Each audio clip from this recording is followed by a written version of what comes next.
જૂનાગઢ માંગરોળ પાસે ગમખ્વાર અકસ્માત, કાર અને ટ્રક વચ્ચે અકસ્માત, એક યુવાનનું ઘટના સ્થળે મોત, બે યુવાનો ઈજાગ્રસ્ત, એક યુવાનનો આબાદ બચાવ।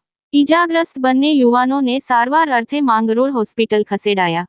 જામનગરના યુવાનો હોવાની પ્રાથમિક માહિતી। 4 યુવાનો કારમાં હતા, સવાર સોમનાથ જતા હતા ત્યારે માંગરોળ નજીક થયો અકસ્માત।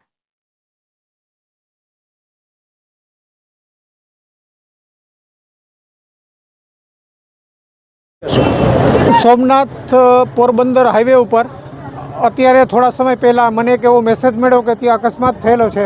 હું તુરંત મારા કર્મચારીઓ સાથે દોડી આવ્યો અને અહીંયા એક અકસ્માત થયો હતો। તેમાં ફોર વ્હીલ જે ગાડી હતી એના જે માણસો હતા એને ગાડીને હોસ્પિટલ સુધી લઈ જવાના પ્રયત્નો કરવામાં આવ્યા છે।